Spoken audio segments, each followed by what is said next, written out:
Dubliners by James Joyce. Story 7. The Boarding House. Mrs. Mooney was a butcher's daughter. She was a woman who was quite able to keep things to herself, a determined woman. She had married her father's foreman and opened a butcher's shop near Spring Gardens. But as soon as his father-in-law was dead, Mr. Mooney began to go to the devil. He drank, plundered the till, ran headlong into debt. It was no use making him take the pledge. He was sure to break out again a few days after. By fighting his wife in the presence of customers and by buying bad meat, he ruined his business. One night he went for his wife with the cleaver, and she had to sleep in a neighbour's house. After that they lived apart. She went to the priest and got a separation from him, with care of the children.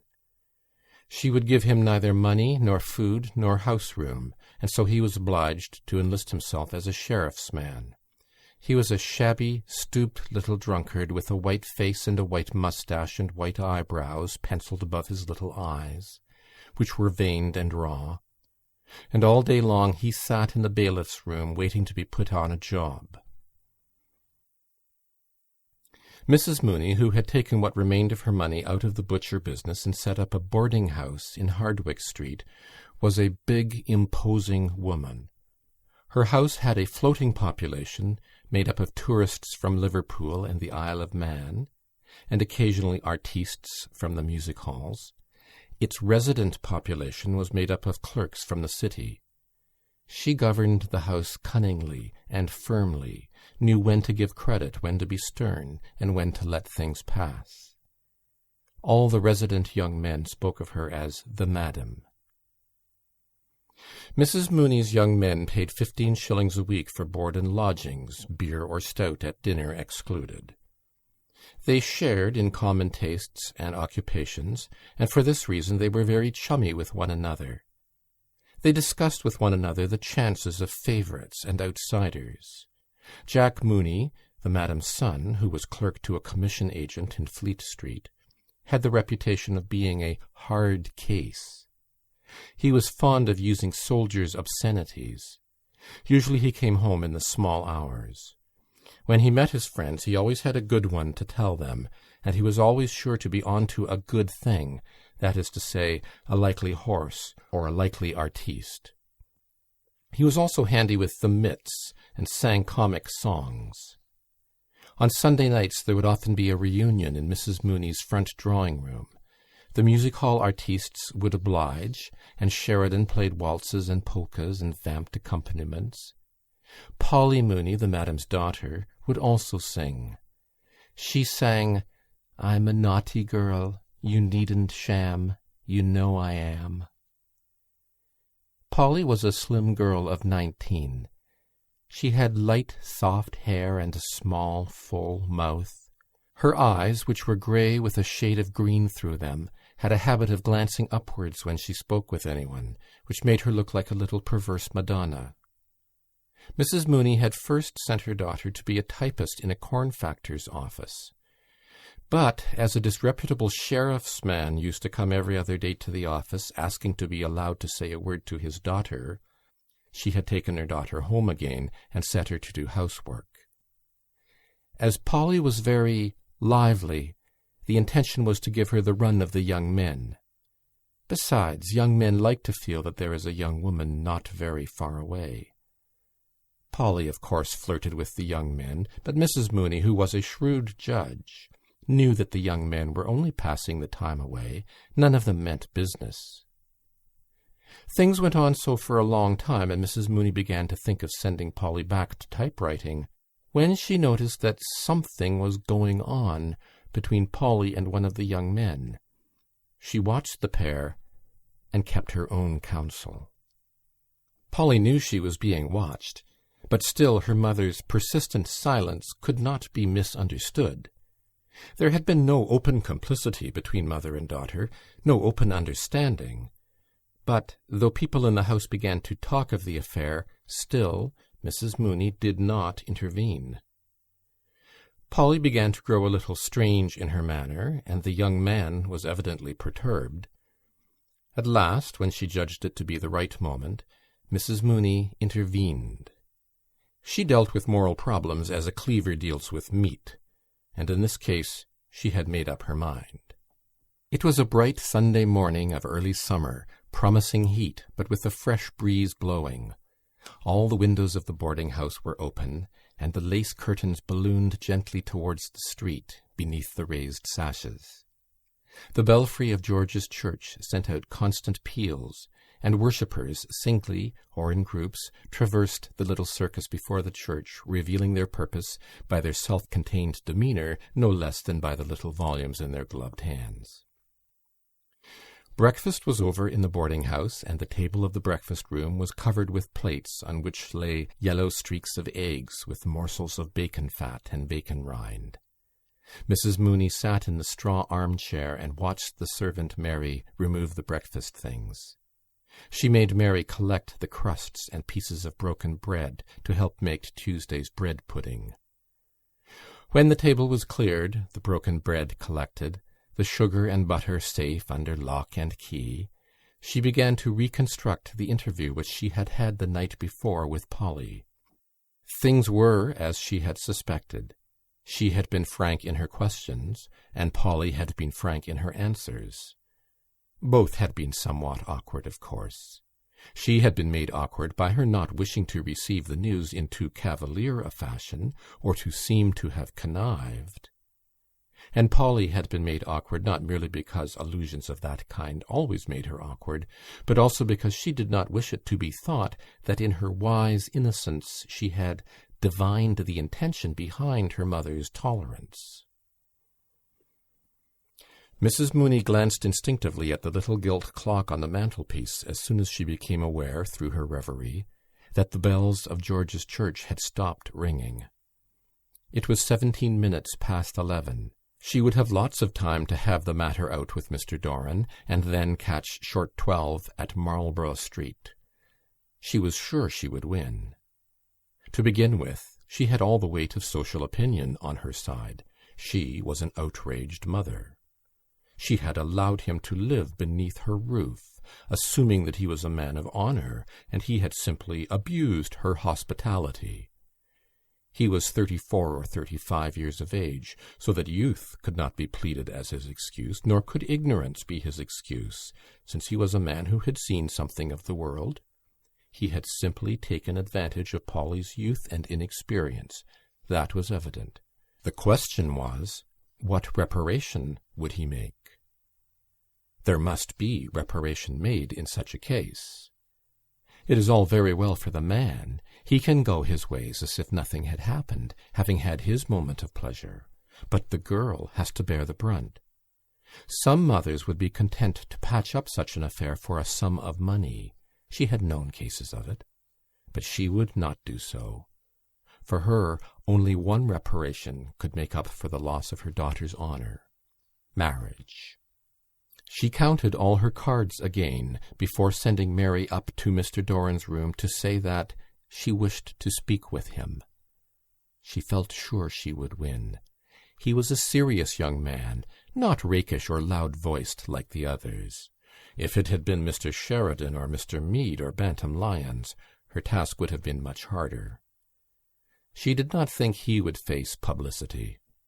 All the lodgers in the house knew something of the affair. Details had been invented by some. Besides, he had been employed for 13 years in a great Catholic wine merchant's office, and publicity would mean for him perhaps the loss of his job. Whereas if he agreed, all might be well.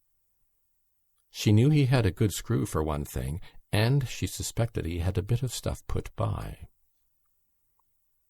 Nearly the half-hour. She stood up and surveyed herself in the pier-glass. The decisive expression of her great florid face satisfied her, and she thought of some mothers she knew who could not get their daughters off their hands.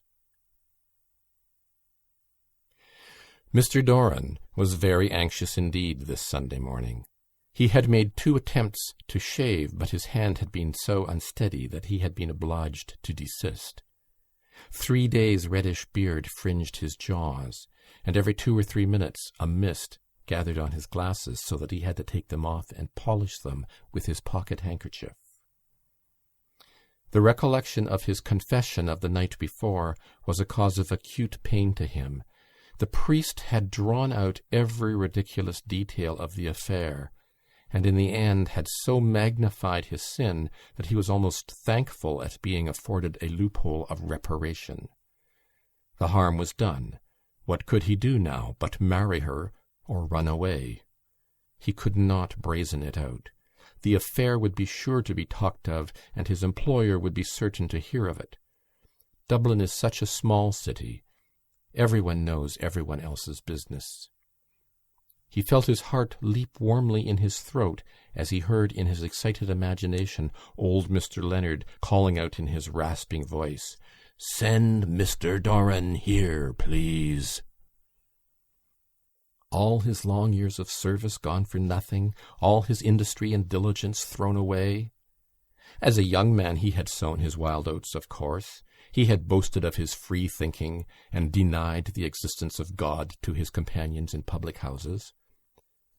But that was all past and done with. Nearly. He still bought a copy of Reynolds' newspaper every week, but he attended to his religious duties, and for 9/10 of the year lived a regular life. He had money enough to settle down on, it was not that, but the family would look down on her. First of all there was her disreputable father, and then her mother's boarding-house was beginning to get a certain fame. He had a notion that he was being had. He could imagine his friends talking of the affair and laughing. She was a little vulgar. Sometimes she said, "I seen," and "if I had have known." But what would grammar matter if he really loved her? He could not make up his mind whether to like her or despise her for what she had done. Of course he had done it too. His instinct urged him to remain free, not to marry. Once you are married, you are done for, it said. While he was sitting helplessly on the side of the bed in shirt and trousers, she tapped lightly at his door and entered. She told him all, that she had made a clean breast of it to her mother, and that her mother would speak with him that morning. She cried and threw her arms round his neck, saying, "Oh, Bob, Bob, what am I to do? What am I to do at all?" She would put an end to herself, she said. He comforted her feebly, telling her not to cry, that it would be all right, never fear. He felt, against his shirt, the agitation of her bosom. It was not altogether his fault that it had happened. He remembered well, with the curious patient memory of the celibate, the first casual caresses her dress, her breath, her fingers had given him. Then, late one night as he was undressing for bed, she had tapped at his door, timidly. She wanted to relight her candle at his, for hers had been blown out by a gust. It was her bath night. She wore a loose, open combing jacket of printed flannel. Her white instep shone in the opening of her furry slippers, and the blood glowed warmly behind her perfumed skin. From her hands and wrists, too, as she lit and steadied her candle, a faint perfume arose.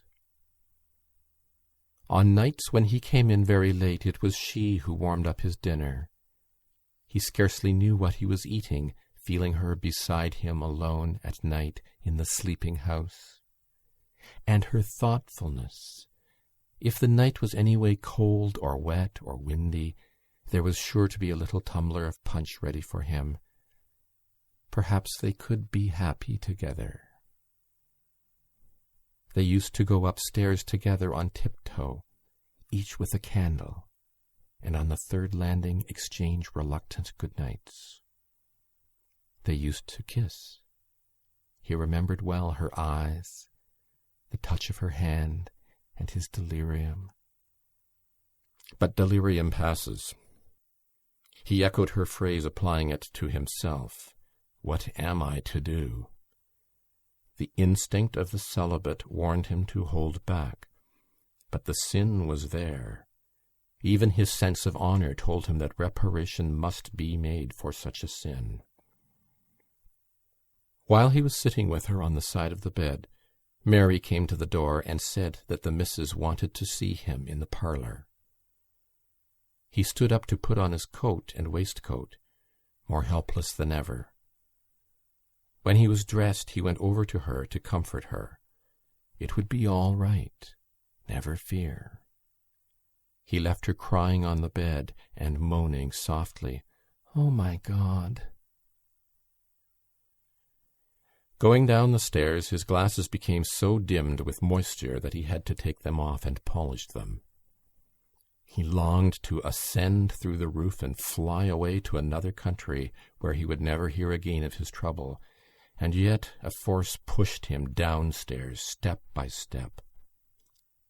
The implacable faces of his employer and of the madam stared upon his discomfiture. On the last flight of stairs he passed Jack Mooney, who was coming up from the pantry nursing 2 bottles of Bath. They saluted coldly, and the lover's eyes rested for a second or two on a thick bulldog face and a pair of thick short arms. When he reached the foot of the staircase, he glanced up and saw Jack regarding him from the door of the return room. Suddenly he remembered the night when one of the music-hall artistes, a little blonde Londoner, had made a rather free allusion to Polly. The reunion had been almost broken up on account of Jack's violence. Everyone tried to quiet him. The music-hall artiste, a little paler than usual, kept smiling and saying that there was no harm meant, but Jack kept shouting at him that if any fellow tried that sort of game on with his sister, he'd bloody well put his teeth down his throat, so he would. Polly sat for a little time on the side of the bed, crying. Then she dried her eyes and went over to the looking-glass. She dipped the end of the towel in the water jug and refreshed her eyes with the cool water. She looked at herself in profile and readjusted a hairpin above her ear. Then she went back to the bed again and sat at the foot. She regarded the pillows for a long time, and the sight of them awakened in her mind secret, amiable memories. She rested the nape of her neck against the cool iron bed-rail and fell into a reverie. There was no longer any perturbation visible on her face. She waited on patiently, almost cheerfully, without alarm, her memories gradually giving place to hopes and visions of the future. Her hopes and visions were so intricate that she no longer saw the white pillows on which her gaze was fixed, or remembered that she was waiting for anything. At last she heard her mother calling. She started to her feet and ran to the banisters. "Polly! Polly!" "Yes, mamma?" "Come down, dear. Mr. Doran wants to speak to you." Then she remembered what she had been waiting for. End of The Boarding House. Recording by Bruce Peary.